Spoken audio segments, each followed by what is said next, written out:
You're watching 2 News at 6:30. And at Reno PD, we've been doing that. President Trump signed an executive order to reform law enforcement today, but many of our agencies are already doing what the president is requesting. And that is our 2 News Big Story at 6:30. Good evening, everyone. I'm Kristen Remington. Ryan is on paternity leave. Thanks for being with us tonight at 6:30. Today, President Trump signed an executive order encouraging new standards for police reform. This morning, the president said we need to improve accountability and transparency and also invest more in police training and community engagement. Paul Nelson joins us live in the newsroom. And Paul, how could this executive order impact local agencies? Well, it could help a little, Kristen, but as you mentioned, some of our police departments and sheriff's offices have been doing these things for years. A big focus is on de-escalation tactics. That's something our officers and deputies get training on every year. Police officers can get called to some challenging situations. Some of those require compassion and positivity during their initial contact with people.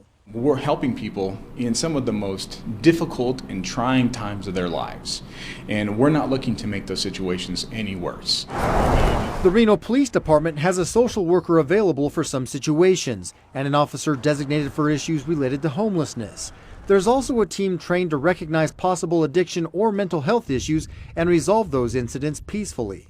Assess an individual, a situation that they're going into, and figure out how they can work through some de-escalation tactics in order to bring about a more calmer environment so they can help individuals work through challenges.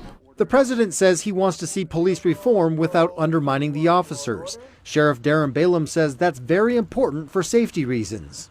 I don't want to undermine where they're so hesitant that next thing you know, when they should have drawn a weapon or they should have escalated that force, they don't, and then they end up either getting hurt or killed. Our local regional agencies train not just in de-escalation and deadly force, but how to look out for biases, racism, and profiling. You know, we're looking for all of the things that we've been talking about, and that type of training we need to do more of.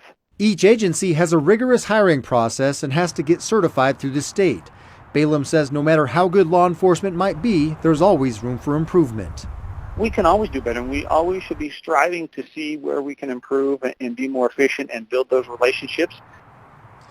Both agencies say communication is one of the most important parts of what they do, not just to talk to people, but to listen to them.